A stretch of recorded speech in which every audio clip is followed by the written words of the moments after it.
Good morning, good afternoon, everybody, and welcome to our CLE, Ethical Concerns and Best Practices of Using Technology in the Legal Practice.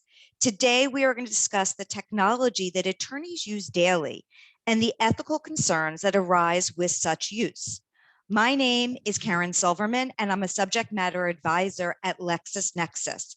It's a strange title, but basically what it means is I work with attorneys through my company at LexisNexis to ensure they have the content and tools they need in insurance and litigation.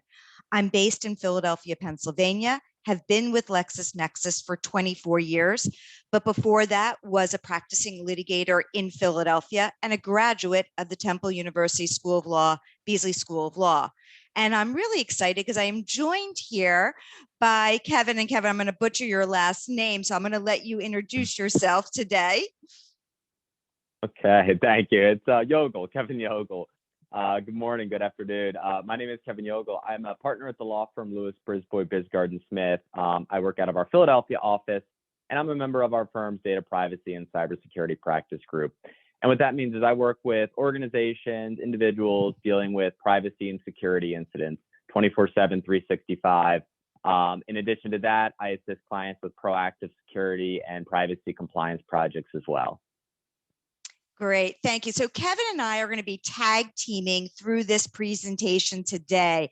I'm going to do the first portion, and then Kevin's going to take over in the middle, and then I'll take it back at the end. And then we will, at the end of the presentation itself, have time for questions. So feel free to put your questions in the chat, and I will be monitoring that. And at the end, we'll be going through the questions. Now, if you are seeking CLE credit in the United States, if you are doing that, feel free to do that. You can email me, Caren.silverman@lexisnexis.com, Caren with a C, your full name, your email address, your firm or company, and the states and where you're seeking bar credit. And what will happen is our CLE department will process that information, and you will receive an email within 9 days to confirm your attendance. The only thing you have to do after emailing me at Caren, Caren.silverman@lexisnexis.com, and I'll put that in the chat in a little bit, is save 2 participant codes that I will be giving since I can't see you. And that way you'll be able to get credit for today. You'll use these participant codes to confirm your attendance. Once you email me, I'll give you all of the logistics in a return email so that you know I received your email.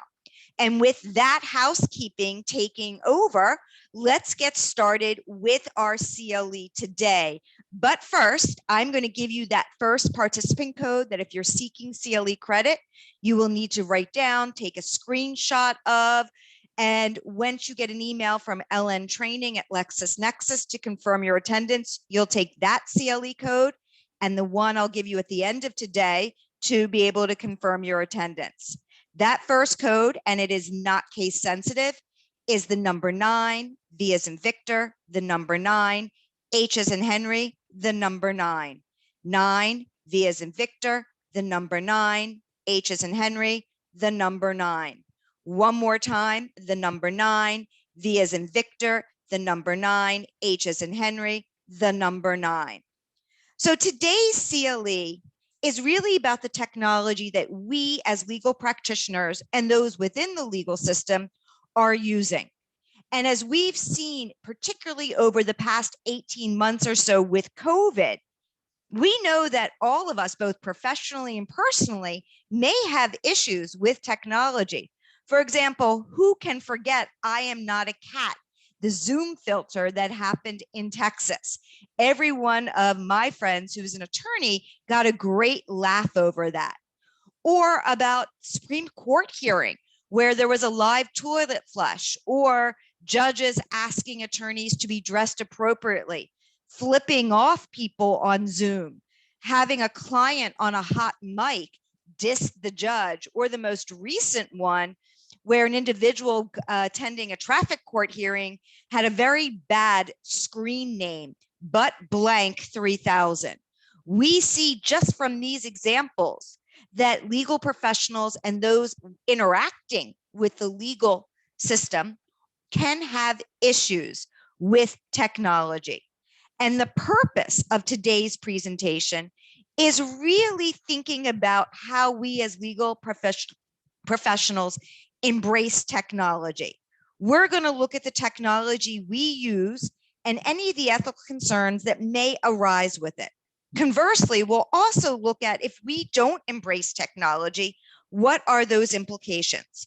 Now, it is not meant to be the definitive presentation on this subject, but rather an overview of the technology we use on a daily basis and some of those ethical concerns.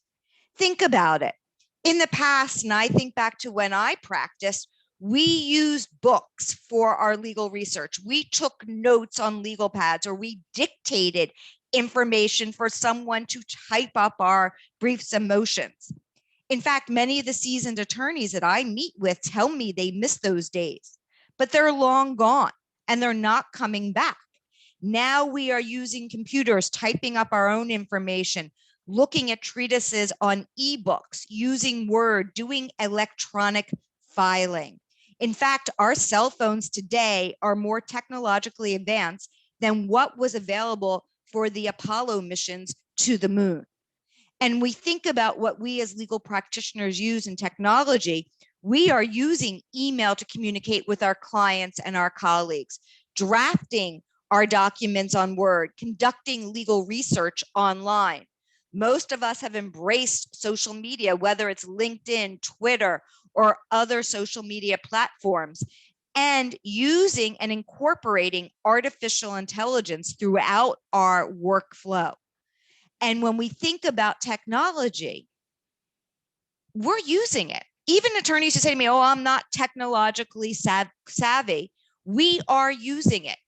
But most of us don't know a lot about the basic technology we use, whether it's email, Adobe, or Word. And more importantly, not even our staff that we work with really understand the basic technology that we use. Yet we find that we can get into trouble from courts, from ethics boards, if we're not embracing technology. Here are but 3 examples where we have seen attorneys and law firms run into issues with technology and get into trouble either from the court or from the ethics board.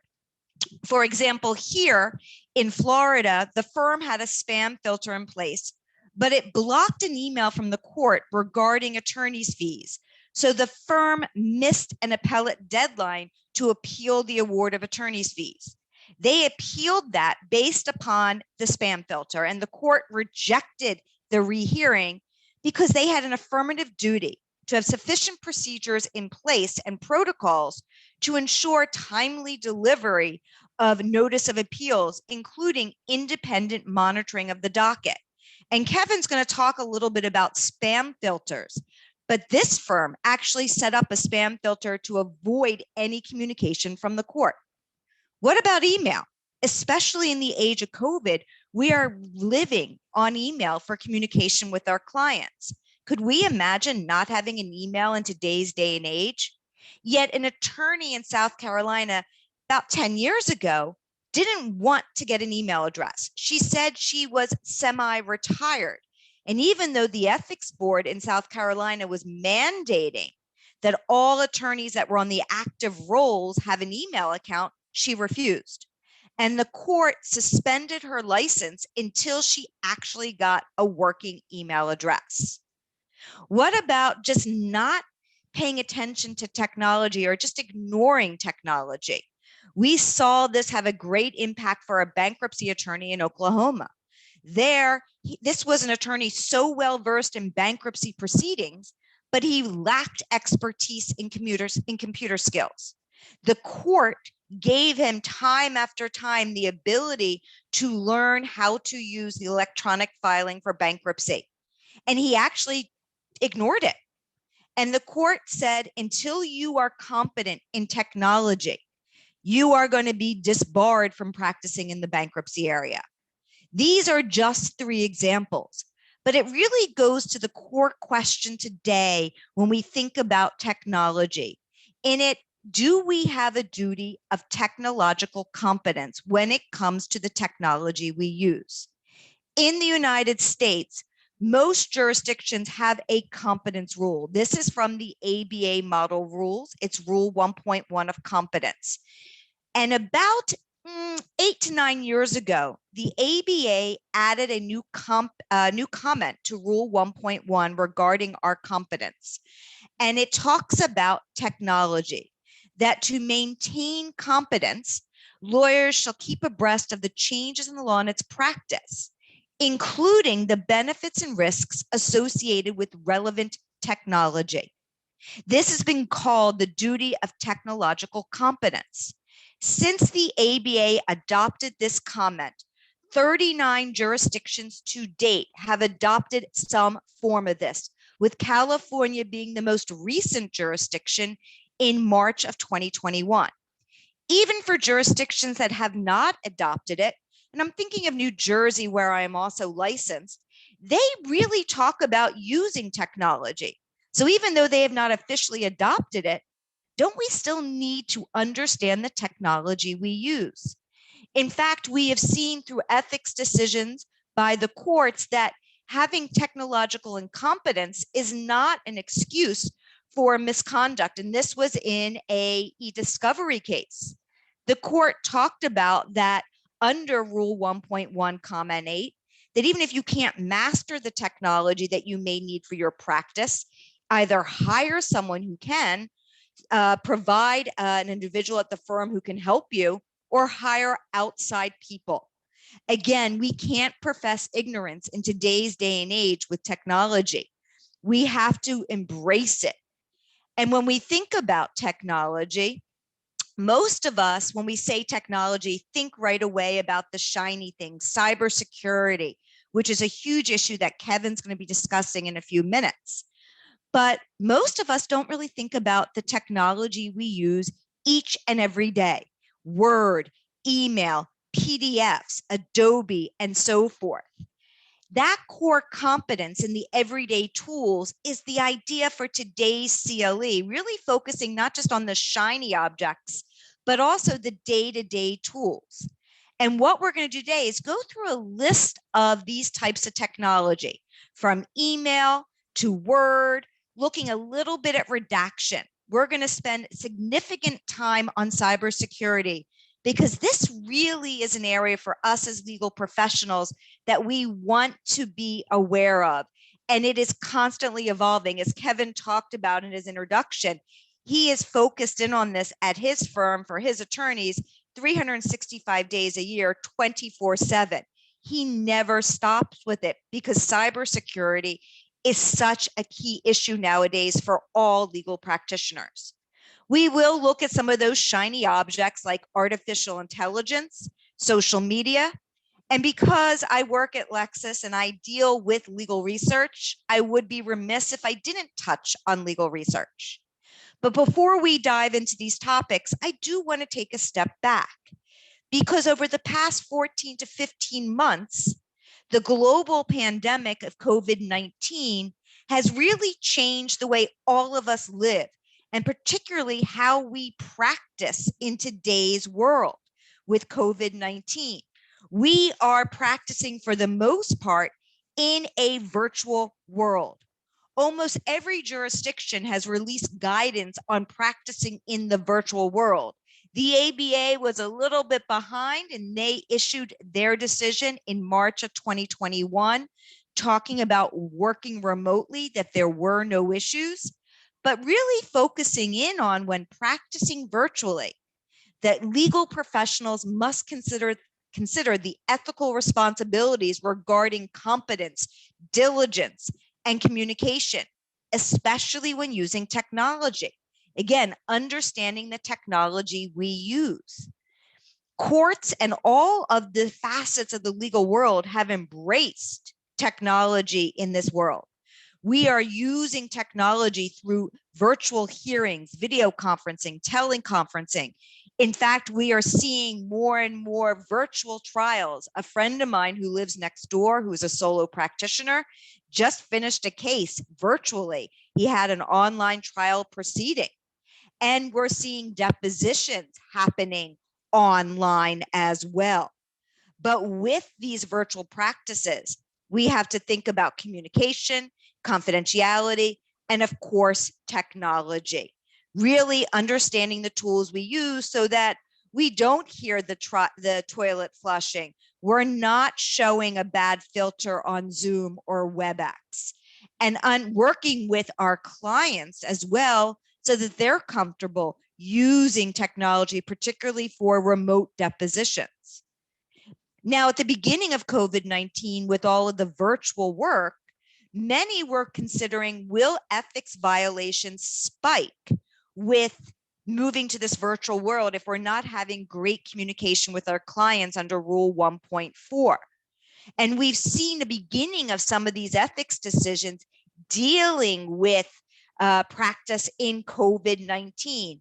In Pennsylvania, an individual actually was suspended because of the failure to communicate with that open practice. So again, seeing some of the implications of that virtual practice.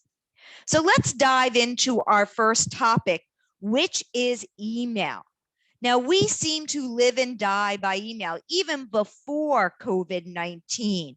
In fact, it is the primary and essential means of communication for professionals, including us as legal professionals. Email was first created in 1971, and now more than half of the world population is using email.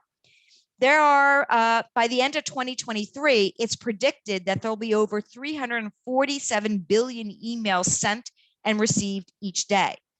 On average, an individual receives 121 emails. That seems low to me because I average between personal and work over 300 a day. The majority of business professionals prefer email as their main method of communication.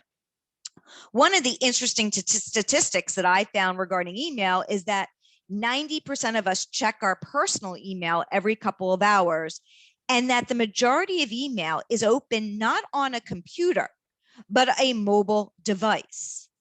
But what is interesting about email is that it's inherently insecure for the most part because it's unencrypted, meaning it's like a postcard.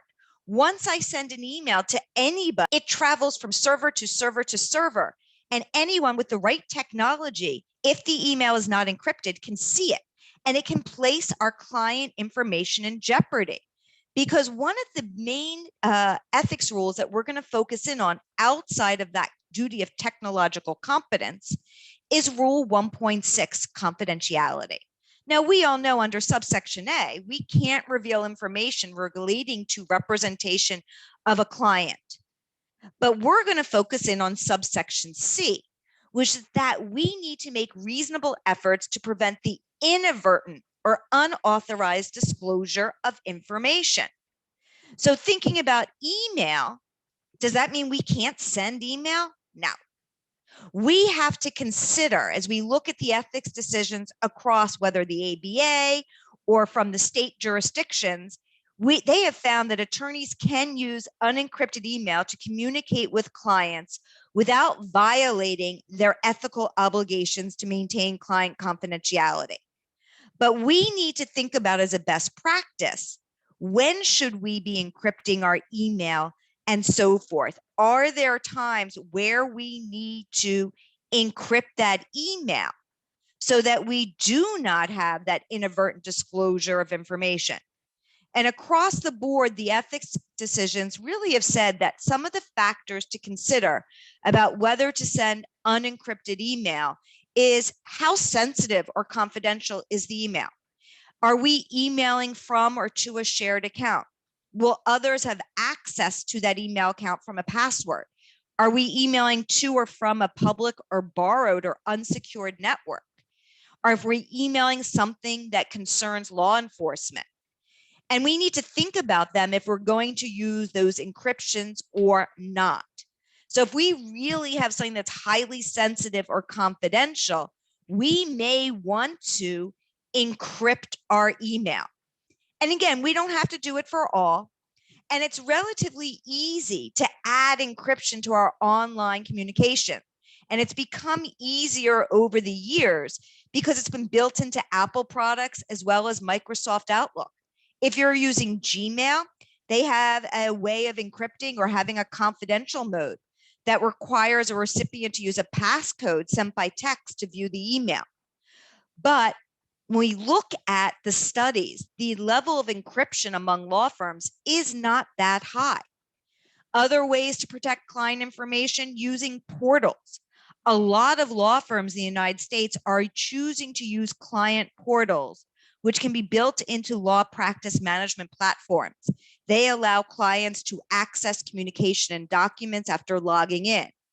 Software varies for these client portals and price and functions and friendliness, as well as security. So it behooves all of us, if we're thinking about using client portals, to research them for the available options and what works best for us as a firm. We want to look at labeling our documents appropriately as well, and training lawyers and non-lawyers on cybersecurity and confidentiality procedures. And of course, doing due diligence on our technology vendors that may provide client portals or encryption, because we want to make sure that our vendors have security that's relatively strong. So what other concerns about email may we have when it comes to the technology we use on a daily basis? You ever get an email sent in error? I know that I oftentimes get an email sent in error with attachments. What do I have to do ethically under the ethics rules? Most of the ethics boards have talked about that if you get an email sent in error, you need to let the individual know and not look at any of the materials that are attached from in there. One of the great things to do is that oftentimes these emails are sent in error because we have something on our email for Outlook, which is an autofill. It learns us through an AI to know who we're emailing. So as I start typing Kevin's name, he pops up to the top of the list. I have disabled that on my Outlook by going into options and disabling that autofill, so I don't have that incident. Because we've seen times where an attorney is emailing information about a settlement where he actually emailed a legal writer for one of the legal publications. And because of that, everything went to heck in a handbag over that settlement. Other concerns about email? I know a lot of times when I'm emailing clients, I may BCC someone internally in my company, but can I BCC my client on the email if I'm emailing opposing counsel? Are there any issues with that? Most of the ethics decisions have said best practice is not to do a BCC because it could cause issues with it. But recently, New Jersey bucked the trend and said there's nothing wrong. It's not an ethics violation for an inadvertent disclosure of information to BCC your client or reply all to your client. But that really runs counter to what we've seen across the board with regard to reply all or having our client on the email. So just wanted to throw that one out there because it is a little bit different. Now, one of the things that's interesting about email, and we know from the personal email we get, that marketers have tools to know if we open our email and how we open it. They are tracking our email using web bugs. So can we in the legal profession use these web bugs to track our email? Now, web bugs are different than the return receipt, the read receipt that we get on our email through the Outlook programs.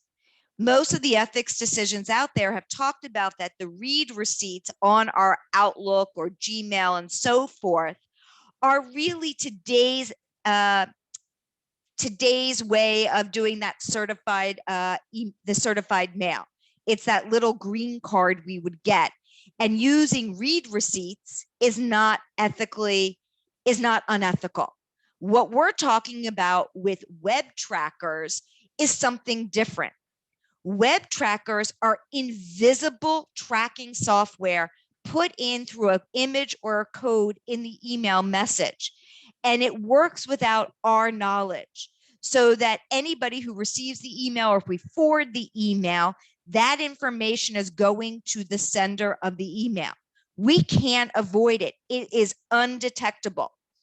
And because of this, information can be received from that. Who opened it? Who forwarded it? What comments were put on it?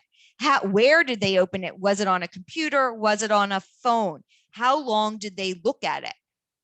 And these type of invisible web trackers implicate Rule 8.4 misconduct. It's showing dishonesty, fraud, or deceit, as well as potentially implicating Rule 4.4, violating the legal rights of those getting the email. There have been 4 ethics decisions regarding these invisible web trackers. Illinois, Alaska, New York, and Pennsylvania have concluded that the practice of using these hidden email tracking software could be unethical for a variety of reasons. So here in the Pennsylvania opinion, it's an unwarranted and unknown intrusion upon the attorney-client relationship, and it could be a violation of that inadvertent disclosure of information of Rule 1.6. And again, the email can be improperly obtained. So it could be improperly obtained evidence in violation of the rights of a third party as protected under 4.4. So again, talking about using them, but this is also, web bugs are not that return receipt, but they're not metadata. In every electronic document we create, email, Word, text messaging, there is metadata. It's an electronic an electronic trail. Metadata is data about data. And it's really the electronic data involved in our files, such as who authored the document, when it was created, what software was used, any comments that were created if the document went back for revision, and so forth. For the most part, metadata can be harmless, but it can include sensitive and confidential information that can lead to that inadvertent disclosure of information. So our duty of competence includes making sure that we take reasonable measures to scrub our data of that metadata so that we're not having that inadvertent disclosure of information. So we want to scrub our email or documents before sending to remove that metadata or any confidential information. Oftentimes it is, suggested that one of the best practices is start a new email chain if you're adding new recipients. Maybe they shouldn't be privy to previous communications that they can find in that metadata. Maybe not attaching files or documents to a message unless asked for or expected. And again, limiting the use of reply all so that the dissemination of information is to the right individuals. Any other concerns with communication through email? While not technically email, in today's world of communication, we seem to have moved into using more and more text messaging. It's easy and it is quick to communicate. I know that several of my clients have asked me, instead of email, can they text message me? So are there ethical concerns with text messaging? This is immediate communication, which is helpful under Rule 1.4 to have communication with our clients. But we do want to be careful about what we wish for. The upside is the immediate communication within the short, with short messages. But using this instant form of communication can oftentimes create an unreasonable expectation of client communication that may not be feasible at all times. And if we're using text messages, really outlining under our ethics rules the parameters regarding the use, when to use it, when not to use it, to establish reasonable expectations using that, so we're not running afoul of Rule 1.4. And if we're choosing to use text messaging, to make sure that it's as secure as possible, because we want to think about that encryption again. So if we're messaging on an Apple phone, that iOS to an iOS, it's encrypted. But if we are going from an iPhone to an Android phone, we're not using the same type of technology. So that encryption is gone. The confidentiality of those text messages may be compromised if you're not using the same application. The bottom line is security is not a given when it comes to text messaging. So we need to be careful that we do not have that inadvertent disclosure of information under Rule 1.6. That's that email communication side of our discussion topics. But let's take a quick look at Word, our second area. And again, just like email, we need to be concerned about metadata in Word when we're creating our briefs, pleadings, and motions, writing a memo that we may send to our client. We need to scrub that metadata because it could include comments, revisions that we don't want someone to see, particularly when it comes to an argument, because that may lessen the persuasiveness of the argument. But I want to take a step back and look at Word in a different way. We're using Word, like many of us, as an old typewriter. We're just typing up our documents. Yet Word itself has so much capability that if we are not using Word beyond just a typewriter, are we really showing our level of competence? And there are certain factors when we think about Word that I think, and this is coming from my personal belief, that we need to think about to be competent under Rule 1.1, Comment 8. So I think there's some basic skills that for all of us with word processing as attorneys that we need to be able to do.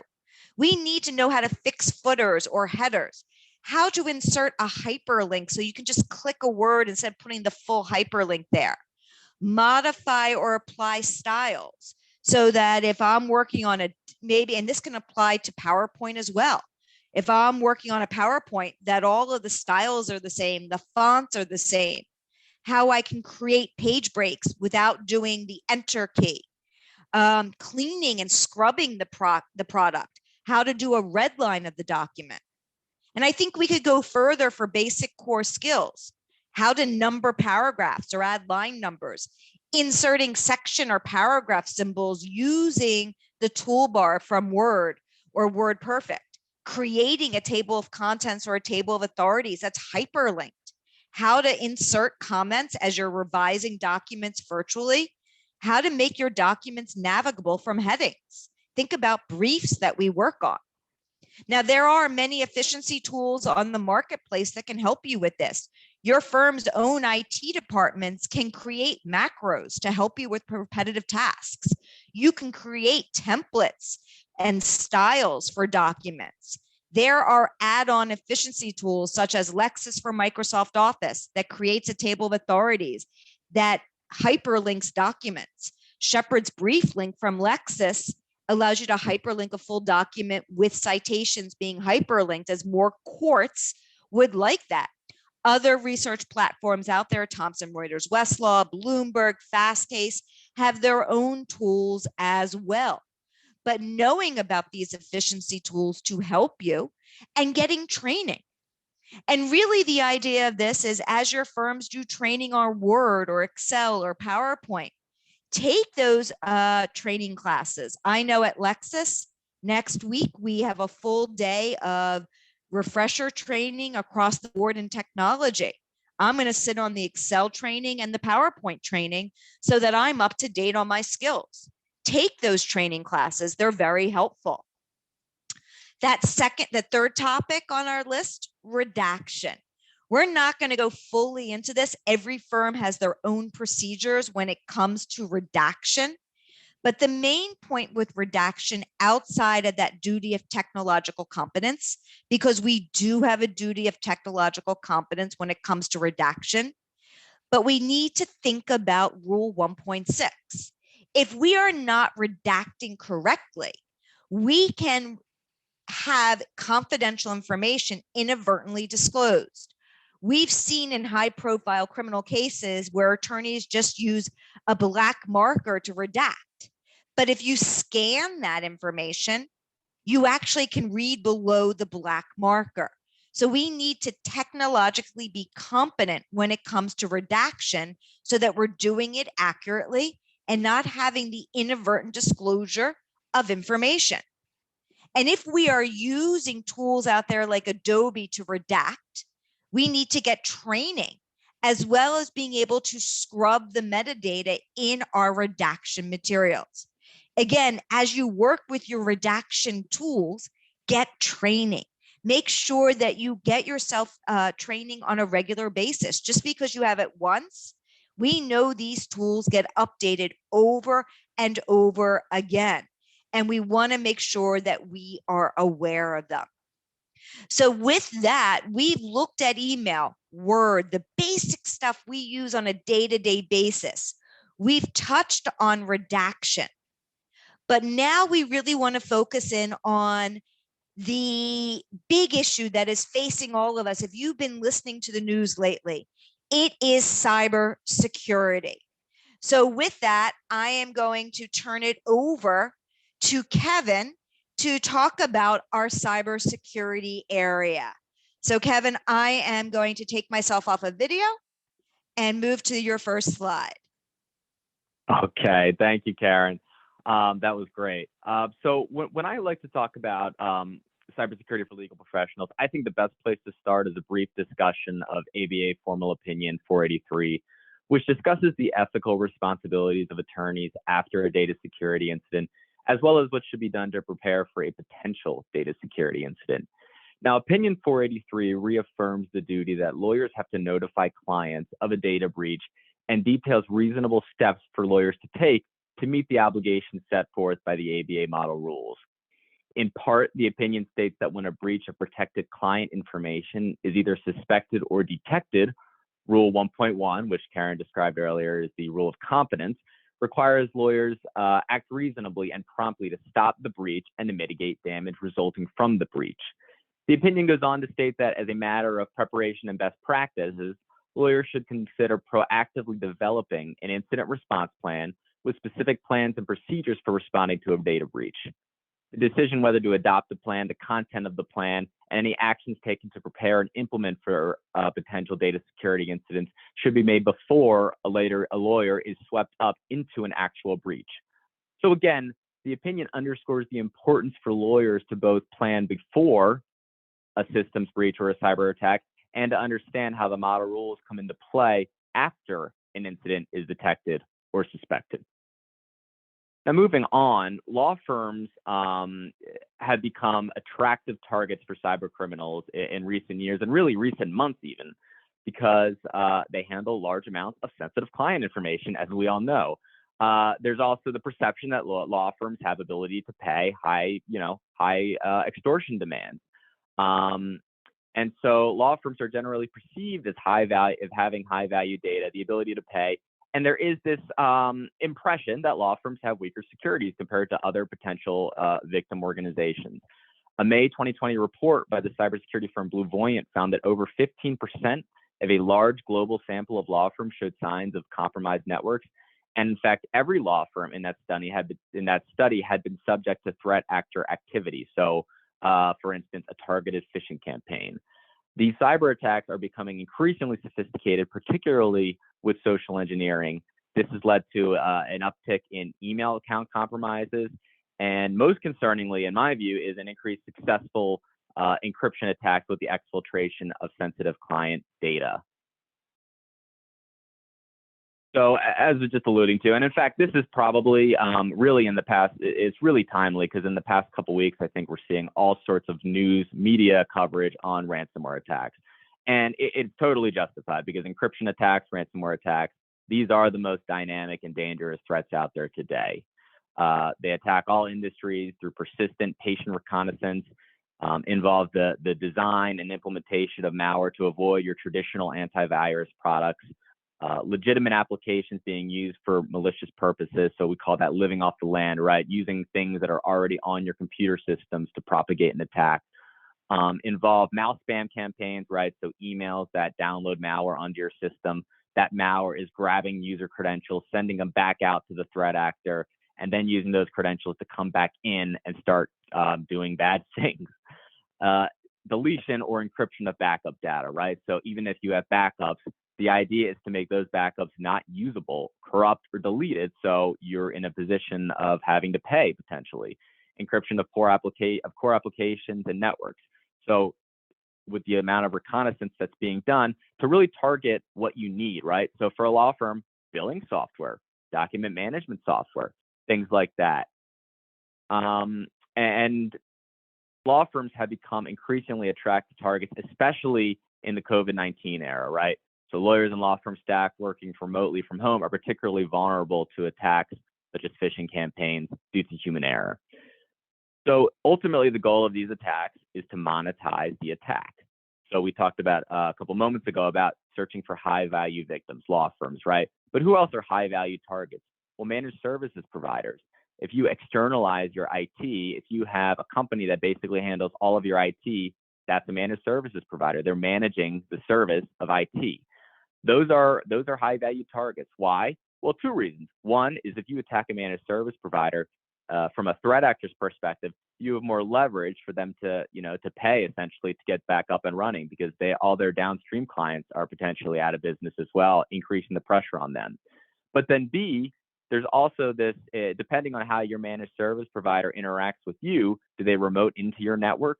Because if that's the case, the threat actor can hit a managed service provider, but essentially use that to spider web out and get all of the downstream clients as well. We see that on a somewhat frequent basis, where they're able to attack a managed service provider, leverage credentials used to access downstream client organizations, and then ultimately encrypt or attack all of the downstream clients.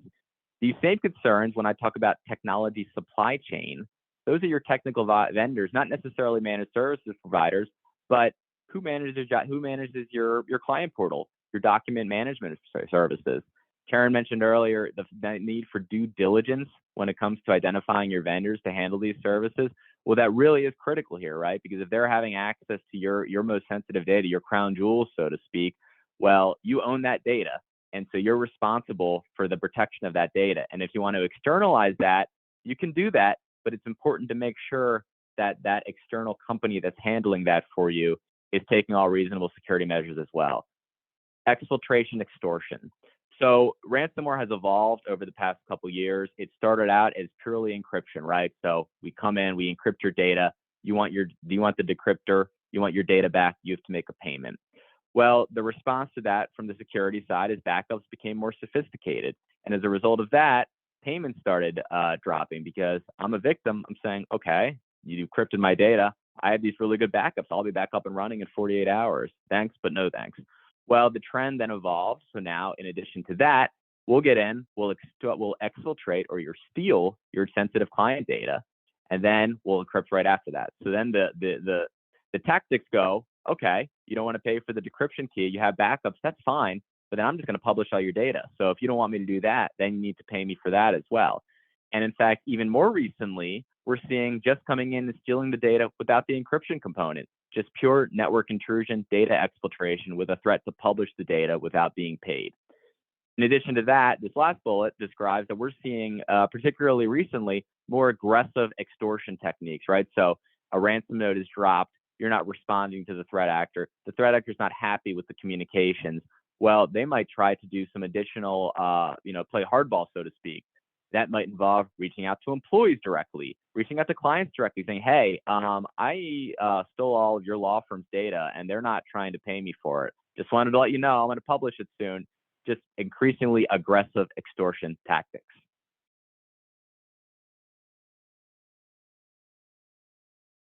So in addition to ransomware, and again, I like to focus on that, especially right now, because it is timely and it is the most dangerous and dynamic threat out there. There are other cyber attacks that, particularly in the law firm environment, we need to be aware of. Email account compromises, email takeovers. That's, and look, we've all received those phishing emails saying, hey, here's a file that I think you need to access. They're getting increasingly sophisticated. They look legitimate. They may come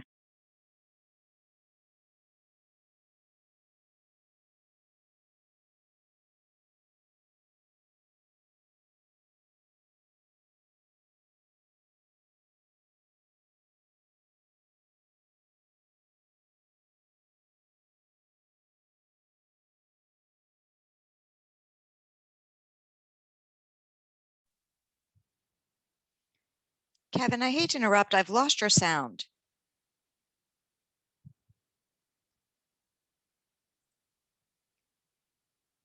Kevin, we can't hear you.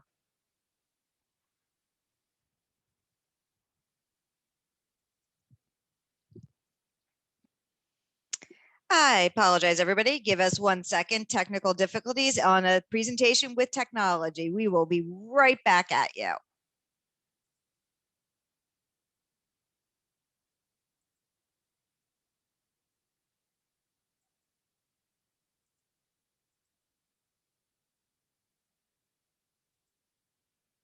Thank you, everybody, for your patience. We will be right with you. I'm trying to get in touch with Kevin.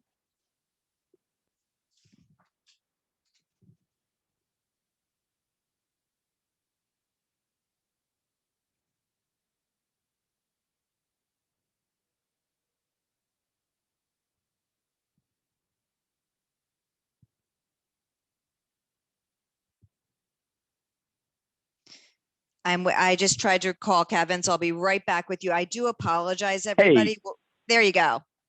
I am so sorry. I got so excited. I got kicked off for some reason. Maybe the threat actors were listening and they didn't like that I was giving away all the intel, but I am back now. Kevin, it just shows us that technology, no matter how well versed we are, we have to continue, and it's always issues. We planned this, everybody. No, just kidding. Okay, I'll go back to mute again. Okay, sorry about that. Yeah, I was just diving into other types of attacks, right? So email compromises. Again, you receive those phishing emails. They may ask you to enter your credentials, and without being that human firewall, being able to detect those types of threats, users input their credentials, and with that, a threat actor can gain access to that email, essentially log on from wherever they're located, and try to monetize that. So what does that look like? Well, if I log into your email account, I could pretend I'm you. And if we're expecting an invoice, for example, I could say, hey, I know you were about to send that settlement check to me, but you know what? Change of plans. Why don't you wire those funds to my account? Here's my wire instructions, right? That's wire transfer fraud, wire fraud. And that can result in hundreds of thousands to millions of dollars of redirected funds. Again, just another really, really high value target for threat actors. And in addition, as we kind of alluded to earlier, mouse spam campaign, right? So you get an email with an embedded macro in a Word document or an Excel file, click on it. That actually is a dropper for malware, and that malware becomes a credential stealer that will ultimately try to steal credentials to allow a threat actor to log in remotely. So again, those are social engineering. It's attacking the human firewall. It's tricking users to do something, right? Either input your credentials or download this malware. But social engineering, right? That's the, again, human firewall, huge concern, and it's often the vector of attack.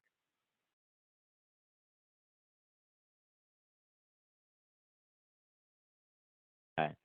And so I like to briefly just do a quick overview of what the threat actor landscape, right? Often we're asked when we talk about all these threat actors, all of these tools they use, all of these sophisticated crimes. Well, how are they doing this? What are the communications like? Where are they getting the technology to do these things? So according to the FBI, over the years, a sophisticated cyber underground has developed. Some of these threat actors work in syndicates, some of them work individually, but ultimately they're buying and selling criminal products and services. Here are a couple of the things, so to speak, right now, right? Online forums. Criminal forums serve as the marketplace for criminal activity. Threat actors use forums to buy and sell their products or services, make business associates, build their reputations online. Bulletproof hosting. Bulletproof hosting basically means hosting providers that don't really care about what data is being hosted, right? These threat actors aren't using Amazon Web Services to host their malware. No, they're using what's bulletproof hosting. It's service providers that just don't care what you're doing with their technology. Dedicated services, domain registrations are all part of the vital infrastructure for hosting infected websites, generating malware, command and control stations, so to communicate with the victim environment. VPN proxies provide anonymization to facilitate other aspects of the criminal activity. Data monetization. So this is the end game here. Monetization is the most important part, but it's also the riskiest part of the criminal process due to the connection with the real world. Using experienced cash out services minimizes the risks for developers and maximizes profits. The acceptance of cryptocurrencies in the past couple of years has also facilitated this growth as well, with either anonymous or pseudo-anonymous ways to move about money. Coding services. So coding services, apart from the malware itself, are required to customize malware, tailor it for specific targets, improve the malware's ability to bypass anti-fraud mechanisms. As we go to the next slide, there's a couple more. So antivirus checking services. So most malware operators use a criminal antivirus checking service before deploying to check the malware signature against antivirus companies to maximize infection rate. So what does that mean? Well, if I'm a threat actor and I developed a new piece of malware that I'm going to try to attack your law firm with, I may run that across this checking service first. It's basically a dictionary that says, does McAfee, detect this? Are common antiviruses being able to spot this malware? Because if they are, then I might want to mess around with the code a little bit to help it go under the radar a little bit more. If it checks clear, then I'm good to go. Most traditional antiviruses won't capture this. I think we're in good shape. Exploit kits. So these are kits, tools essentially, that supplement malware designed for mass infection, right? So it's one thing to drop the malware, but I need a tool that's actually going to push the malware out to hit every system in the network that I'm attacking. Exploit kits. Anonymization. So we need secure, reliable communications so criminals can communicate to do business, right? So access to secure instant messaging. Relatedly, cyber criminals attempt to maintain their anonymity through electronic payment systems and virtual currencies.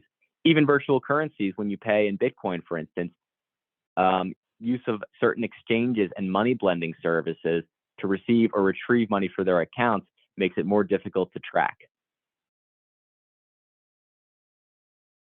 Right. And so what's the implication of all this? What's the importance of all this, right?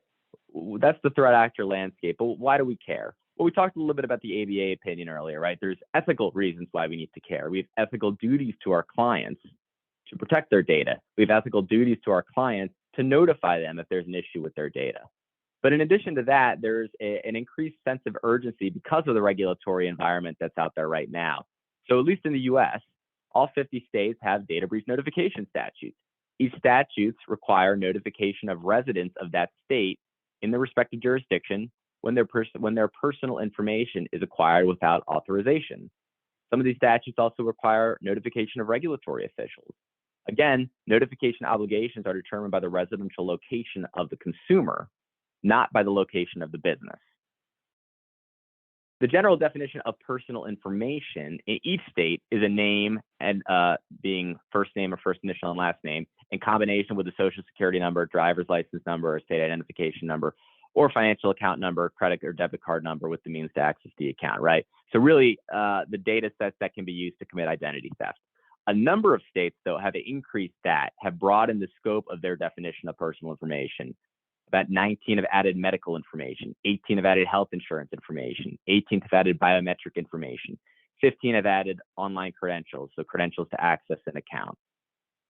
Each state defines what personal information a little bit differently, so you have to do a state-by-state analysis in the event of a breach and assign the protected data sets per state. Timing. So again, increased sense of urgency, increased need to detect, increased need to respond. And why? Well, the regulatory landscape requires notification in the most expedient time possible. But some states have outer limits. So 2 states require notification within 30 days of discovery of a breach, 11, 45 days, some at 60 days, some at 90 days. Notification itself. Some states have content and format requirements that need to be followed when notifying residents of a data security incident. And then notifying of a regulatory authority. So typically that's the state attorney general's office, but 35 states require notification of some regulatory official of a breach. There are also a number of other regulatory concerns beyond your kind of standard state data breach notification statute. So state data privacy legislation, CCPA, the California Consumer Privacy Act, is kind of the main one that we often hear in the news. It's the newest, it's the most far-reaching. Others are in the pipeline, but that affords consumers private rights of action arising from an unauthorized disclosure of personal information. The private right of action is often the sticking point in state legislatures that are developing new data breach notification statutes, new data protection frameworks. So it's just something that is out there and something that probably is going to become increasingly prevalent. It's controversial in state legislatures, but we're seeing it get enacted.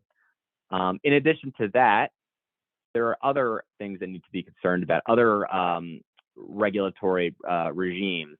So state information security standards. So we talked about the state data breach notification statutes, but some states have information security standards saying if you're going to do business in our state, if you're going to maintain information on our residents, there are certain information security standards that you need to implement. You need to be up to certain levels of information security.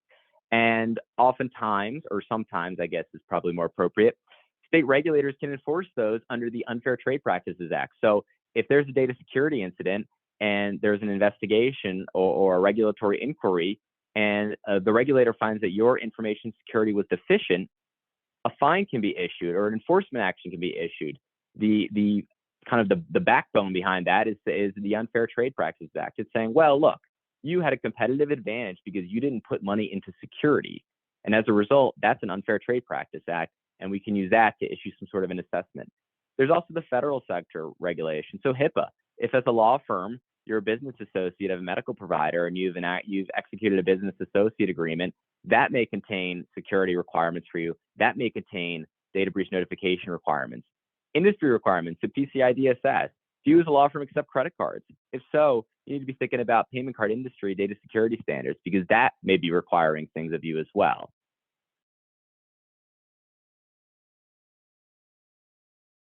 Okay, so we talked about your ethical obligations. We talked about your state-based data breach notification statutes, right? In addition to that, we see things, you know, we're in professional services. There's concern about reputation. There's concern about client trust. But beyond that, there's financial implications. Another reason for the increased sense of urgency. So first-party costs, data loss. Did you lose data? Was that data, can you put a price on that data? Can that be recreated? Can a vendor recreate that data? That's additional cost. Software loss. Was your software totally corrupted? Do you need to buy a new license for that software? That could be a first-party cost. Income loss. Did you have ransomware and you couldn't operate for a week, 2 weeks, 3 weeks? Business interruption costs. Restoration costs. Did you need to bring on experts to help rebuild your network? Cyber extortion costs. Did you ultimately have to pay a ransom? Third-party costs. So privacy liability. We talked about that a little bit earlier. Is there going to be a class action, defense litigation, derivative actions, regulatory enforcement actions? Are you going to incur costs through third parties?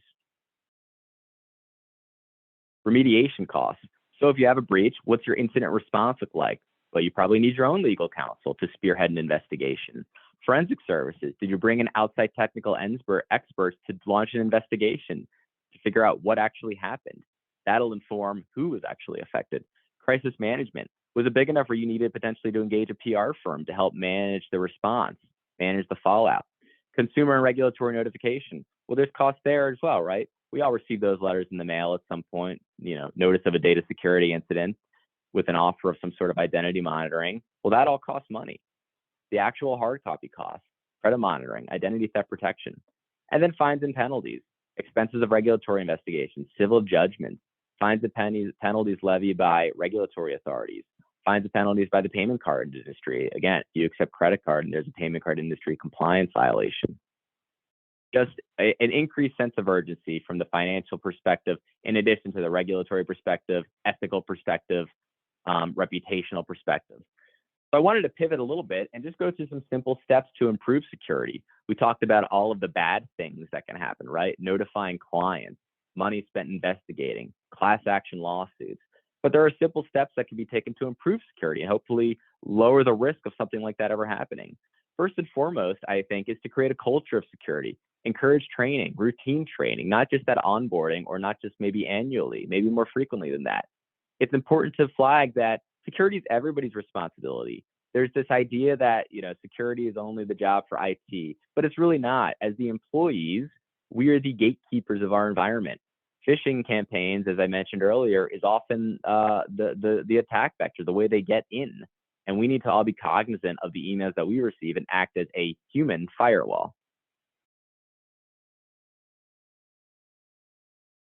Protection of access to sensitive data. So the more we do to control access to sensitive data, the harder it is for a bad actor to access that sensitive data. So password management. make sure that your password policy is in line with the best practices. 12 characters or more is usually best.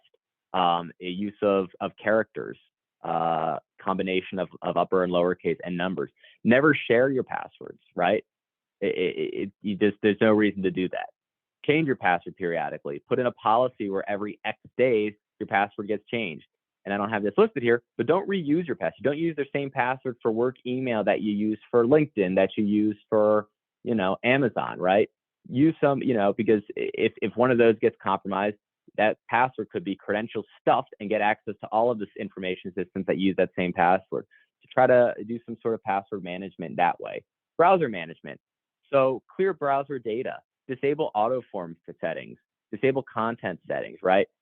Some pieces of malware can basically scoop up passwords that are stored in your browser. So it's convenient, right, to log into Amazon and know your password's already there because you stored it. But there's tools that can just export that, and then suddenly that can go out and be given to a threat actor to leverage those. Encryption, right? So Caren did talk about encryption earlier when we were talking about email. Encrypt where possible. Encrypt in transmission. If you're sending data, make sure that transmission is encrypted end to end. And then the storage itself. If you have data sitting on a server, sitting at rest, make sure that data is encrypted.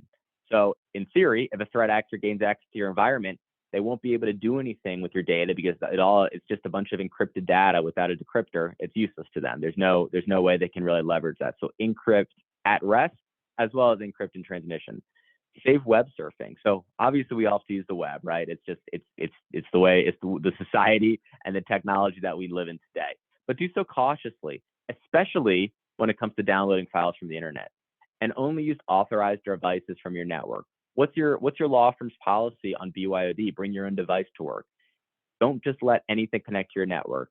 Maintain a strict password policy for Wi-Fi, and make sure that any devices that do connect are pre-approved by your information technology personnel.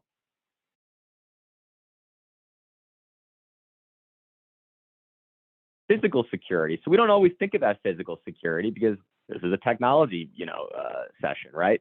But physical security is just important. We do a lot of paperwork, especially in litigation, right? We have lots of paper files. So what do we need to do to protect that? Well, lock sensitive documents and materials in a file cabinet. Dispose sensitive materials appropriately. Never share access keys or fobs. Always question unescorted strangers. Make sure you log your guest list. Who's coming in and out of your firm? Always report incidents and suspicious activities, right? So physical information, physical paper copies of data needs to be protected too. And steps need to be taken to protect that. Lock and key. We're always thinking ahead in terms of actual physical damage, right? Robbery, so somebody leaving and stealing a bunch of files on the way out. Defending against social engineering attacks. So we talked a little bit about social engineering attacks. Caren mentioned the spam filter. There are issues that can arise with too strong of a spam filter, and Caren had that story with that lawyer, but it's still a critical component of email security. Block unknown senders. Don't open email from unknown sources. Request to verify for sensitive information or payment. If you receive an email from somebody asking for something sensitive, call them. Is this from you? Why do you need this? Especially those have urgent time frames, right? Threat actors, one of their techniques is to be pressing, right? Urgent. They want again to social engineer you to think that this is an urgent response. I don't have time to do my due diligence. I don't have time to check with IT. I don't have time to contact the third party to make sure this is legitimate.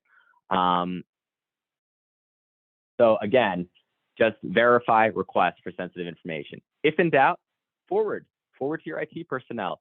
Let them analyze the email, see if it contains malware, see if there's any concerns about a landing page, if it's a legitimate landing page, or if it's a credential harvester.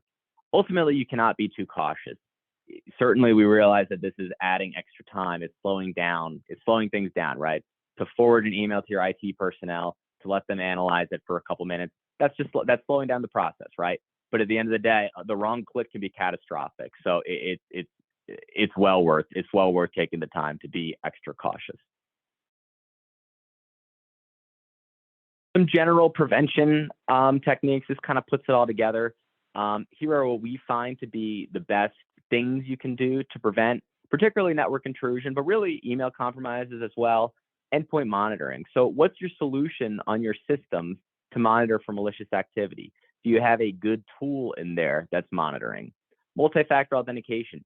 Any system that lets you access your network from the outside should have dual factor authentication, right? So we probably use that with, hopefully with email, but if not, certainly for things like accessing our bank, right? You should get a text message in addition to your password before access to the gateway is provided. External email flagging, right? So if you receive an email from outside of your domain, it'll have a little note on the subject line that says it's from an external source.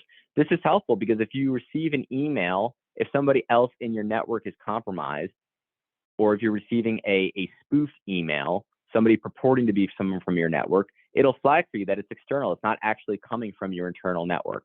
And that gives you reason to be suspicious. Again, strong spam filtering. Too strong can have issues, right? But we want to make sure that we find that right balance to make sure it's just as strong to prevent unwanted email. Secure remote desktop ports. So how do you access your environment remotely? Make sure steps are taken to those, so to make sure those are secure. We don't want open remote desktop protocol ports where basically anybody can be scanning the internet, finding a way to access your account, access your network, and then making you a target for an attack. Patch management. How often are your systems being updated, the software? There should be a patch management policy in place to make sure that you're receiving all the latest updates. We talked about a complex password management policy. Firewall configuration. What's protecting the perimeter of your network? Firewall should be configured properly to make sure that unwanted traffic isn't being allowed in and traffic out is being monitored and tracked. Network segmentation. If you have a more complex network, certain areas of the network can be segmented off, so one area can't communicate with the other. And that makes it so a spread of an attack, such as a ransomware, is going to be blocked because the networks are segmented. And again, employee training and testing, human firewall, making sure employees understand what the cyber threat landscape looks like and making sure they know how to spot, especially phishing emails, but anything suspicious, and know how to report that. So ransomware, as I keep saying, is the most dynamic and the most dangerous threat. So some specific prevention techniques that can be used against ransomware. Well, first and foremost, and again, this circles all the way back to the ABA formal opinion, make sure you have an incident response plan in place. Ransomware, every minute counts to mitigate the attack, to respond to the attack, and having a written plan in place that tells you what you need to do in the event of attack is very helpful, and in fact, necessary under some regulatory frameworks. Develop cybersecurity preventative measures. So layer-based defense. We talked about a couple of those different defenses you can do. Each one can help you, but none of them in a vacuum are going to stop everything. But when you layer the defenses, you increase the likelihood that you'll be protected. Multi-factor authentication, we just talked about that. But again, anything that lets you access your network from the outside should have a second layer of authentication. So even if a threat actor has your password, that's not in a vacuum going to be enough by itself in theory. Heuristic-based endpoint detection and response tools. So when we talk about that, we're talking about more sophisticated solutions that are monitoring for suspicious activity. Some of these may sound familiar, things like Carbon Black, Sentinel-1, CrowdStrike Falcon. These are tools that go beyond traditional antivirus to look for suspicious activity. And then email platform technical defenses. This is what we just talked about, spam filtering, even having a complex password policy. Email is often a vector of attack, so making sure that technical defenses are layered in there is an excellent control.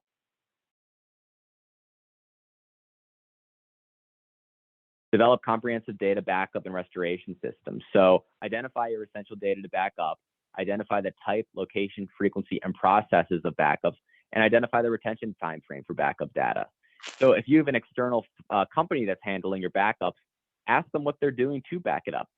Too often do we have situations where organizations say, oh, we're good, we have backups, our vendor handles this. We go to the vendor and say, great, I heard you have backups.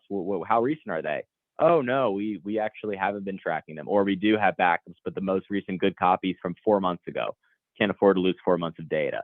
So really make sure we're diligent in understanding what our backup systems are.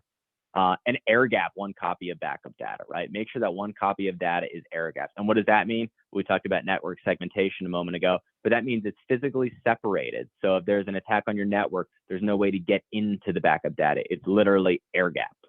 Establishing a culture of security. We talked about this. Human firewall. Making sure that everybody understands the importance of security. Making sure we're all responsible for security. It's not an IT issue. It's an employee. It's an organization issue. And again, knowing resources available. Your cyber insurance policy, if you have one, has great resources that are in place to assist you in the event of an incident and potentially proactively. Make sure that you understand what resources are available that you may already be paying for.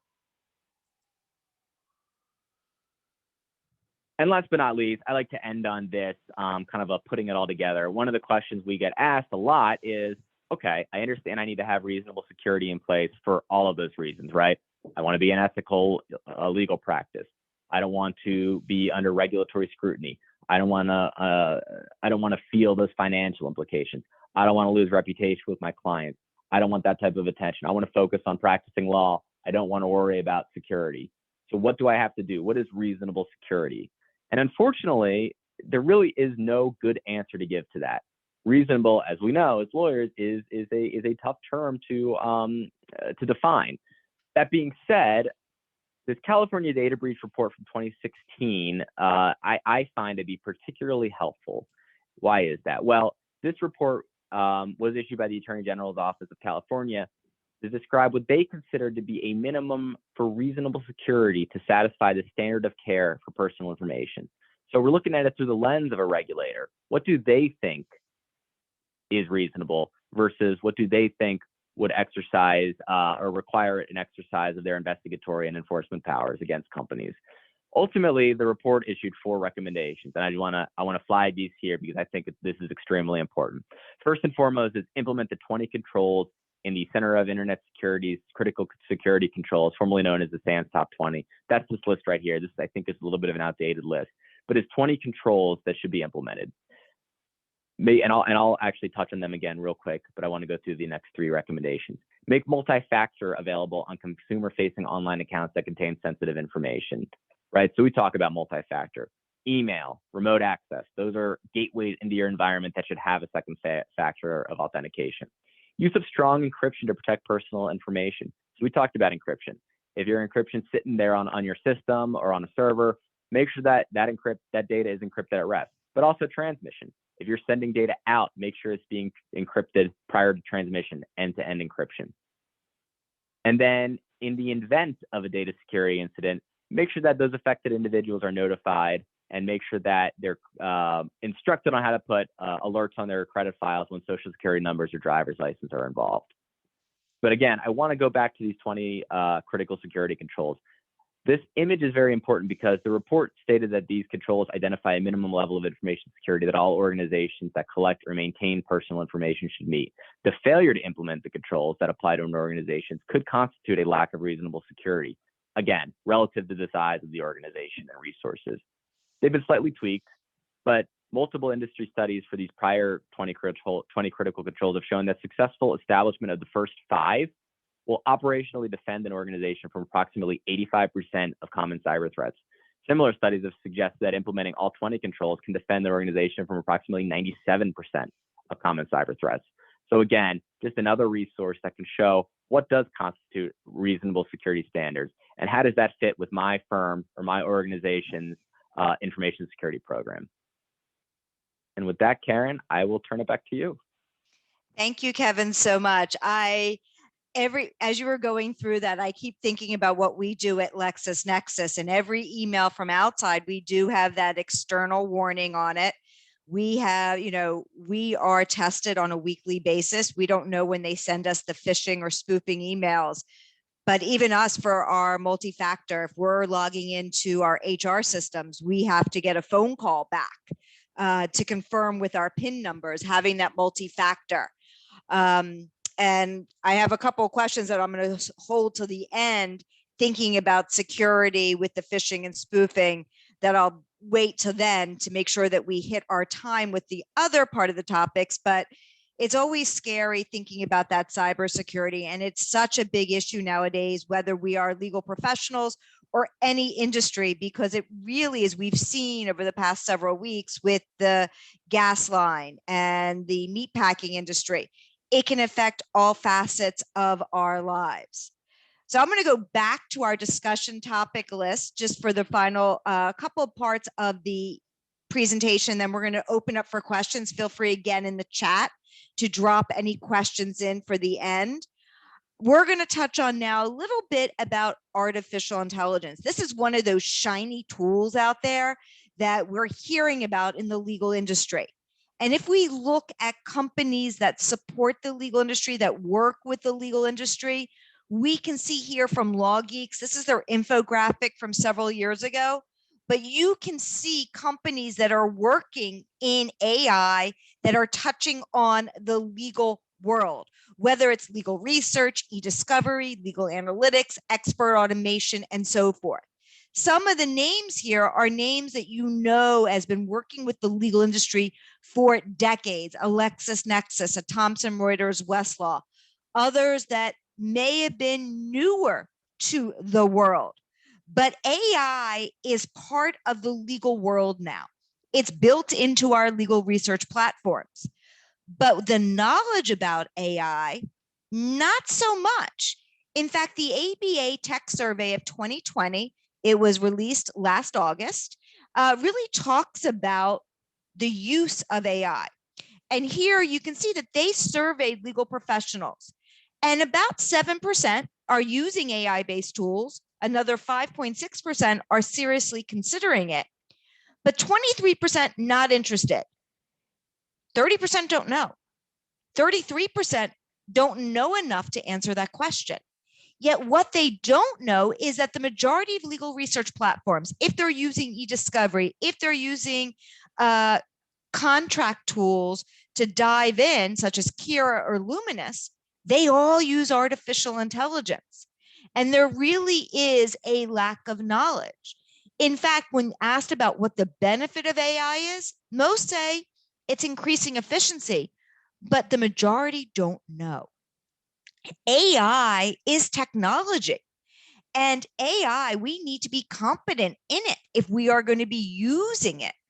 And some journalists and legal writers have really talked about, do I need to use it? Is it actually unethical under the competence rules if I am not incorporating AI-based tools into my workflow as a legal professional? Has it become one of those relevant technologies such as the open web?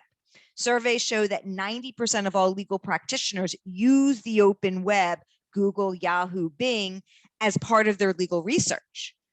Is AI now at that same level that it's a relevant technology that we have to understand the benefits and risks of using or not using AI? Because AI can reduce the cost, as we saw from the ABA Tech Survey. One of the benefits is efficiencies. Under Rule 1.5 of the model rules, we need to make sure that our fees are reasonable. If we're not using AI-based tools, are we violating Rule 1.5? Conversely, if we are, is it a reasonable base fee? So again, thinking about that under Rule 1.5, or even our diligence of using AI-based tools. And let me just check the chat really quick. So thinking about complying with competence rules of technology. So thinking about Rule 1.1 of competence and AI. We want to get training on the legal technology we use so that we meet thoroughness and preparation. So any AI-based tool that we may bring into our firm, we want to think about that training so that we can competently practice. If we're going to vet it, making sure that either us or someone from our IT department or our information professionals who have the skill to really vet a product and how to use that product. But when we think about AI as well, I want to bring in a different model rule, which is Rule 5.3. 5.3 was amended at the same time as Rule 1.1 by adding in that comment 8 to Rule 1.1 of technology. Rule 5.3 talks about the ethical responsibilities regarding non-lawyer assistants. It used to be assistant, kind of assuming an individual. But now it's to assistants, maybe thinking about e-discovery platform, an AI-based tool.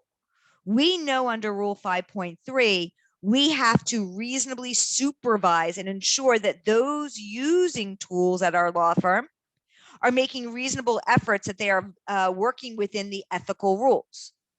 So thinking about 5.3, if we are using an AI-based tool such as e-discovery or litigation analytics, we have to think about how to use it. Should we be using it, and so forth.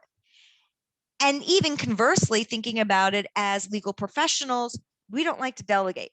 I'm not a delegator. I like to be in charge of everything. But there are times where I could better serve my client if I delegate it, because it may be more cost efficient under Rule 1.5, and it can be better outcomes for my clients by using AI.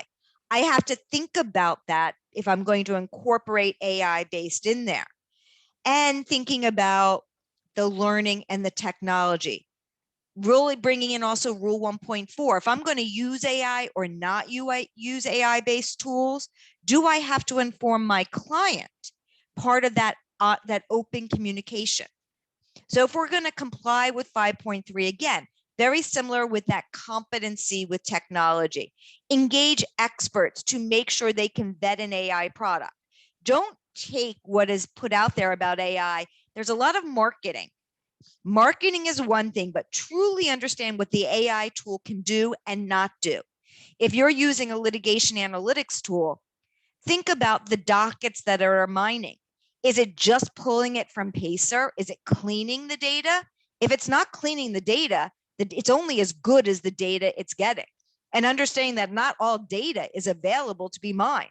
Not every state has electronic dockets that can be mined for litigation data. So again, understanding what the tools can do. And just like we would never go to court without looking at a colleague's product, double check the AI output to make sure that we are complying with Rule 5.3. And Rule 1.6 again comes up here. We see inadvertent disclosure of information when firms are using AI-based tools. Now, there are many tools on the marketplace that are using and leveraging AI to give you better information that aren't using your internal firm data. I think about litigation analytics that are out there powered by, Lex Machina or Thomson Reuters Westlaw. They're not using your data. They're using their own data and giving you AI enhanced information. But a lot of the AI tools on the marketplace, as we saw from that infographic, what they're doing is they're bringing in AI to your systems. And it can have that inadvertent disclosure of information. As we learned from Kevin, that could also implicate cybersecurity. If they're coming into your systems for AI review, for a contract review or diligence using tools like Kira or Luminous or e-discovery, how are we protecting ourselves from the cybersecurity area? So again, we want to investigate our vendors that we are using, raise that cybersecurity concern. What information is being given to them? How are they storing it at all? What are their security measures in place so you're not getting hacked or having that breach of confidentiality? And who has access to the information? And what happens if that company is sold or acquired? What happens to your data then? I think that thinking about what Kevin said about cybersecurity and that reasonableness standard, if we can answer these questions with reasonableness, then we can feel confident that we've taken the steps to protect ourselves. But again, that's my analysis. We need to be able to proceed when we're confident that we are reasonably safeguarding our data. And this is an interesting area. Many states are not looking at adopting Rule 8.4 regarding misconduct, subsection G regarding discrimination and harassment. But when we think about AI, it's a machine learning tool where individuals are working with data and creating algorithms to learn. There can be built-in biases in that if everybody who's creating that AI tool is on the West Coast, if they're all male. So do we need to think about that subsection G with the AI tools that we are doing? Now, there are some AI tools out there that are really helpful. Think about tools that increase our access to justice, chatbots that help us fight parking tickets. These are great ways of helping us increase access to justice. But what about those AI-based tools? And a couple things to think about. We're all working from home still. I know I probably am not going back into an office. I'll just go back out on the road and visit clients. But as you're working, I'm sitting in my office. I have an Alexa. I have my Apple Watch home. I have my Apple Watch home with Siri. There are low-level risks for breach of confidentiality under Rule 1.6, but we have to remember that they are listening. And whenever I'm working with clients, I unplug them. I turn them off just to be safe. Because again, I don't want to have that inadvertent breach of confidentiality. And it's again going back to our competence, understanding some of the risks. More and more, we are on social media. So let's take a look a little bit with social media as technology. The first question we always have to ask ourselves, is there a duty of technological competence under Rule 1.1, Comment 8 with regard to our social media? Most of the ethics decisions out there have said yes, that we have a duty to understand the benefits and risks and ethical implications if we are using social media as a form of communication, advertising, research, and an investigation. Now, we all sign up for these social media platforms and we agree to the terms and services. But our competence, as the New York State Bar talks about, may require understanding those terms of service. They're lengthy, they're in depth, but we have to understand at the basic level how a social media platform works. If I am looking at somebody and they know I'm looking at them, if they're a client or opposing counsel or an opposing witness, is that a breach of confidentiality? Is that a violation of 4.2? So again, competence may require us understanding how these platforms work. We don't have to know every nitty-gritty detail again. We just have to understand the basic level how the site works and understand the privacy policies. So if I am looking at a plaintiff in a case, if I'm the defense counsel, am I communicating with them on social media by looking at them? There are different ethics decisions out there. LinkedIn, New York says that looking at someone's LinkedIn and they see that you've looked at them could be a violation, but other jurisdictions say you're not looking at them or giving them the notice, it's the platform. So understanding those differences and knowing that if we post pictures, we can have that inadvertent disclosure of information. If I tweet or post a picture on Instagram or Facebook, there can be geotagging that goes on that can have that inadvertent disclosure of information. Now, I was a litigator. I live in Philadelphia, so does Kevin. My husband works at Comcast. Maybe I go visit him when they open the buildings up and I take a picture. And let's say I was an M&A attorney and it shows that I was at the Comcast tower. What's an M&A attorney doing at Comcast? Is there a merger going on? We may have that inadvertent disclosure of information. If we blog, people think blogs are their private diaries, even though they're out on the web. We can put information on a blog or a listserv that can breach confidentiality of our clients. Happened to an attorney here in Wisconsin. They had a blog out. They did disparage the judge in it, but they also talked about client information. And because of that, they violated that inadvertent disclosure and they were suspended. Big thing nowadays, we look at Yelp. We look at all these platforms for reviews. In fact, when it comes to attorney reviews, the most popular website is Yelp. And the most trusted website for reviews for attorneys is Yelp. So what happens if I go into Yelp and I see a bad review for me? If I see a bad review on Avo or Super Lawyers or even on LinkedIn, am I prohibited under the ethics rules from responding to an online review? Many jurisdictions, including the ABA, have talked about responding to online criticism. And they've basically said as a best practice, probably consider not responding, but you are not prohibited under the ethics rules from responding to a negative review. But we want to be mindful of when we do those reviews, because it's usually what we respond that goes viral. And I like what the Pennsylvania Bar Association has done about talking about how to respond. I personally think the best response is no response, but if we feel compelled to, do something very generic, that a lawyer's duty to keep client confidences has few exceptions and an abundance of caution. I do not feel at liberty to respond in a point-by-point fashion in this forum. Suffice it to say, I do not believe that the post presents a fair and accurate picture of the events. I think the basic idea for social media, whether personally or professionally, is anything we do can be seen. And what we do personally can also impact us professionally.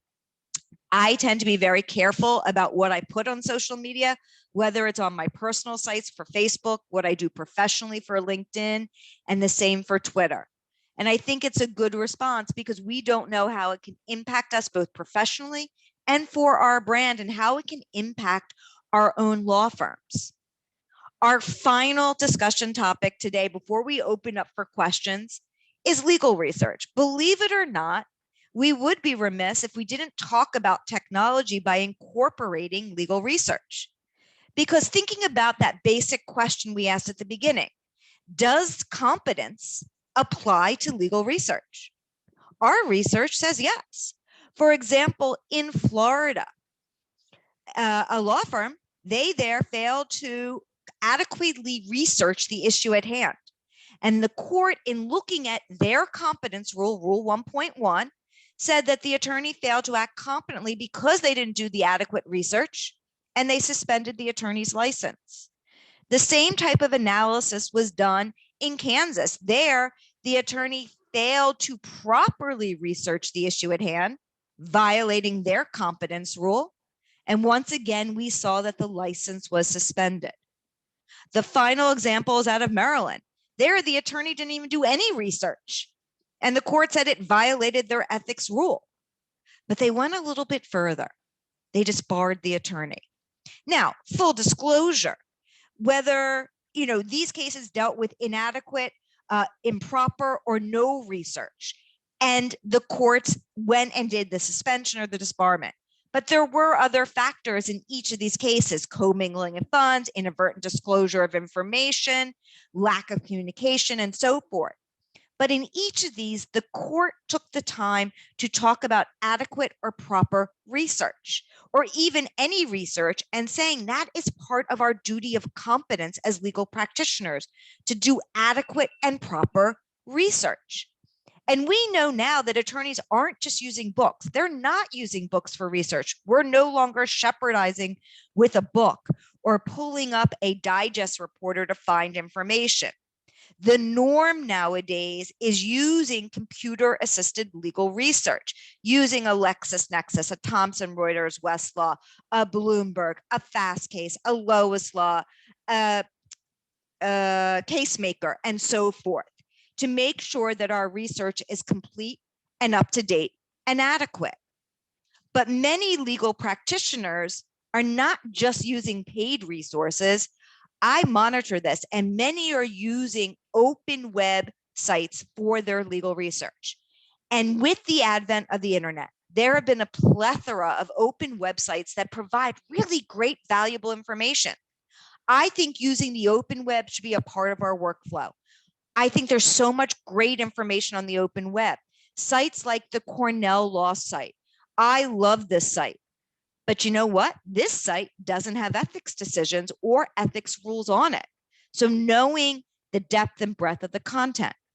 But most of these open web legal research sites are about searching through the corpus of case law, so that they basically scan the internet and they upload cases as they come out, such as Open Jurist, findacase.com, Court Listener, legal.com, and the granddaddy of them all, Google Scholar.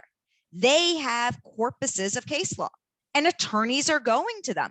I see it over and over again. I have an alert running to see every time somebody cites to Google Scholar, and I get at least a hit a day.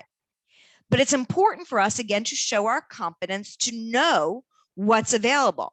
So here from Google Scholar, as an example, it's just case law, and their case law is limited. So they may not go further back than 1950, and it's just cases. It's not practical guidance. It's not public records. It's not treatises and so forth. It's just corpus of case opinions. and the frequency in which it's updated. Google Scholar, through their disclaimer, says it can take up to 6 to 9 months for their scholarly articles. But for case law, it's about 4 to 5 days. So in preparation for today, last Friday, I looked for Kevin's firm. And here was a case opinion that came out from the Southern District of Illinois that came out June 3rd. It's a memorandum order and opinion. When I looked to find it on these free providers, such as Google Scholar, it wasn't there. It was there this morning. So it's about 4 to 5 days behind, but knowing the breadth and depth and the currency of these free providers. Can't say not use them, but understand to show your competence. For paid legal research, whether it's Lexis, Thomson Reuters, Westlaw, Fastcase, when we look at paid legal research, the difference is in the corpus of information. They may not all be an apples to apples comparison. If we're doing terms and connector searching, it's pretty much apples to apples. The difference is the content. Each of our platforms out there for natural language searching are different. We each have our own algorithms. Not saying one is better than the other. We each have our secret sauce. Some of us use Google Scholar, some of us use DuckDuckGo. But remember, for whatever platform, as part of your competence, think about consistency. If I start globally and then narrow it down to Pennsylvania and the Third Circuit, would I get the same number of results in a natural language search if I did it just in Pennsylvania case law? And is it a comprehensive? Is it beyond just cases? A couple of other things to think about when it comes to technology. We've talked about our own competence. But how can we be competent if we don't understand what our clients are using for technology? We can't help them for e-discovery, for anything, if we don't know about their own technology.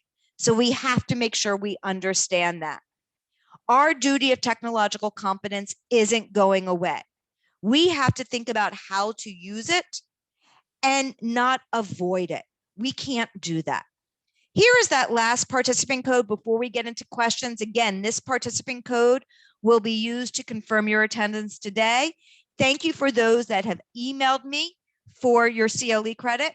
Here is that code: U as in unicorn, the number 8, B as in boy, the number 9, P as in Paul. U as in unicorn, the number 8, B as in boy, the number 9, P as in Paul. You'll need this code to confirm your attendance when you get an email from LexisNexis. Take a screenshot, write this down.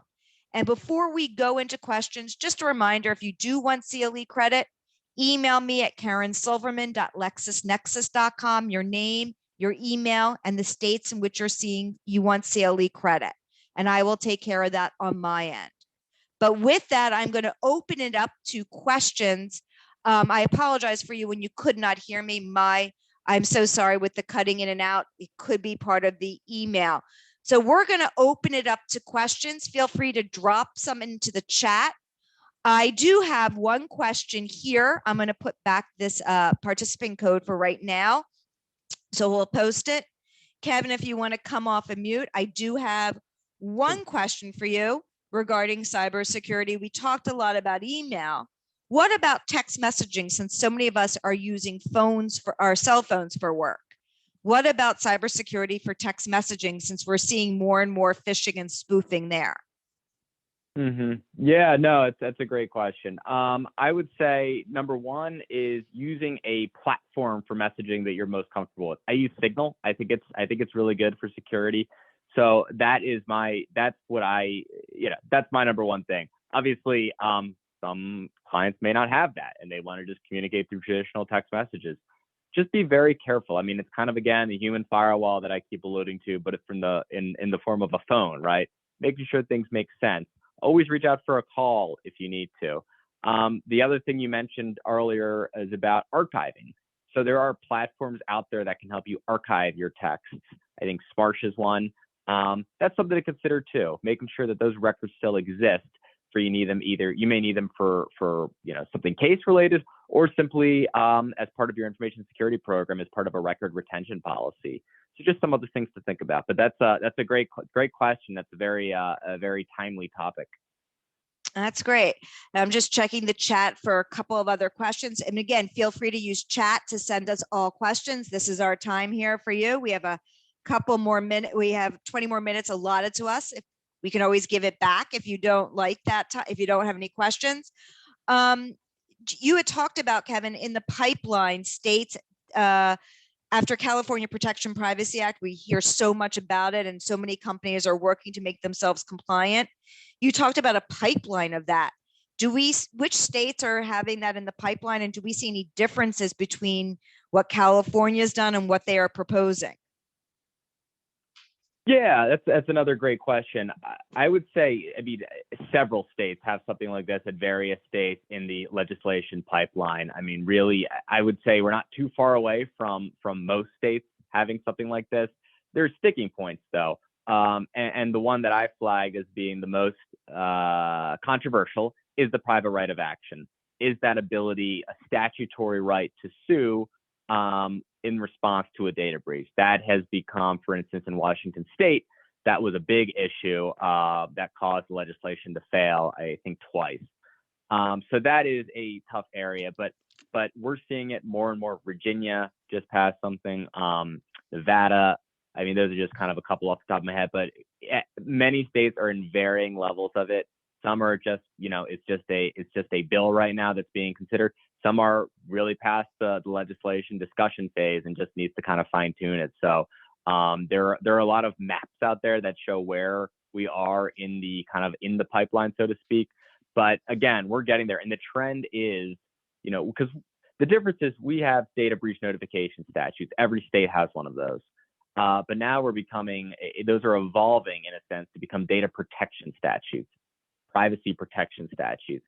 And that is what the trend is right now. And as we keep looking forward 5, 10 years in the future, we're going to see most states have something like those in place, especially where we are today, right? In this threat landscape where it's becoming an issue. I mean, I went on the news website this morning and this was the headline article was ransomware. So it's as it becomes more prominent, more state legislatures are going to feel the pressure to get something on paper and issuing some requirements. And then, Kevin, just to follow up with that, we're talking about law firms and our awareness.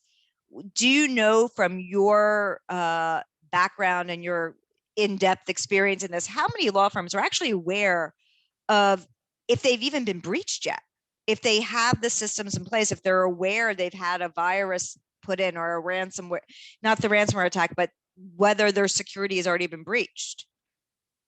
Yeah, it's strikingly, well, I said it earlier, there's the Blue Voyant study that cited that I think they had a large sampling of maybe a couple thousand law firms, and they basically found a sampling of law firms, did kind of a scan, I guess, or an investigation of where their systems are, how their network is, and they found that 15 had network compromises that hadn't been detected, 15%, I should say. So I probably would say we're in that area of, 15%-ish have just indicators of compromise that just don't go detected.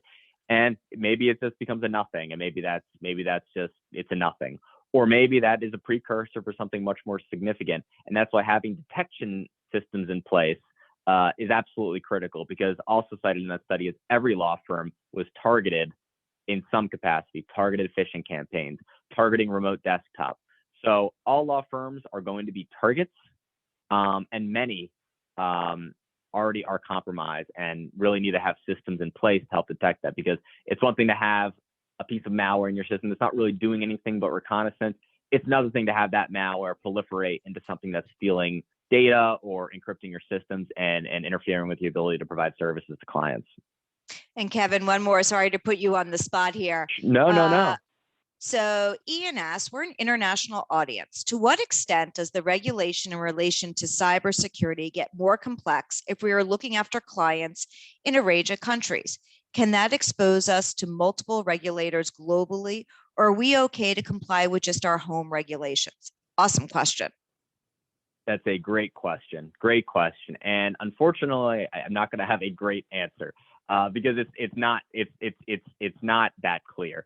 But typically the recommendation is best practices, strictest requirements, right? So if you're operating, if your country has requirements that have for information security and they are among the strictest across the globe, then you're probably in good shape.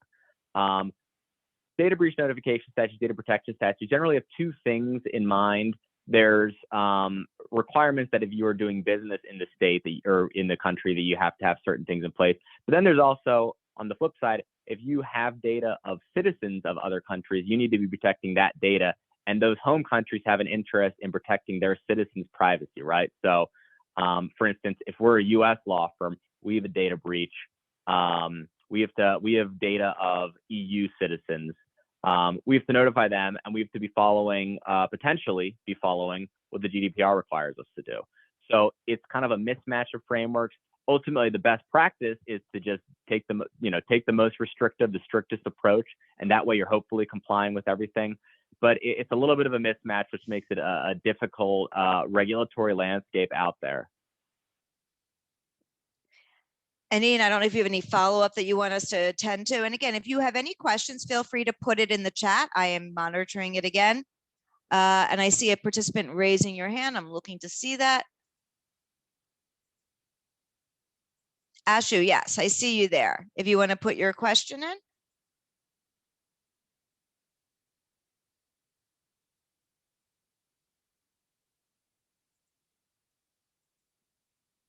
See if we get a question in the chat as we wait. Thank you. Sorry. Thank you, Ashu. No problem. Thank you. And again, we're still here if you want to ask anything in the chat. We are scheduled to go to the top of the hour, but we can always give time back if everybody has their questions answered. Again, this was really about giving you a chance to see the information, to have a high level discussion about it. I know we took it from the US side of it, but it's helpful if you practice in the United States. And again, if you are seeking CLE credit, feel free to email me. I had a couple people already email me, and we can take care of that CLE credit for you. And I see something has come into the chat.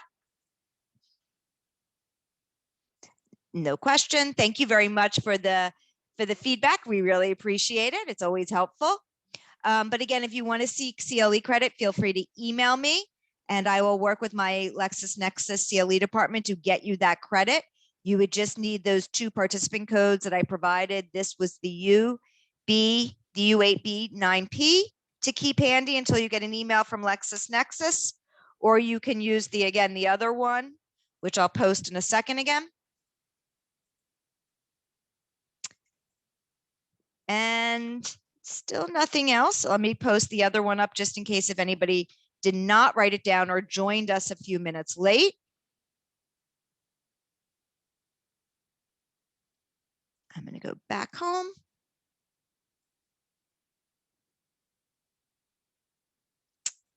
Go all the way back. My computer doesn't want to go all the way back for me right now. And I did not write down. So the first code, if you missed it, just in case, is that 9V9H9. But we will stay here in case anybody has any other questions as we go through. Melissa, whenever you are ready, we still have not seen any other questions come in.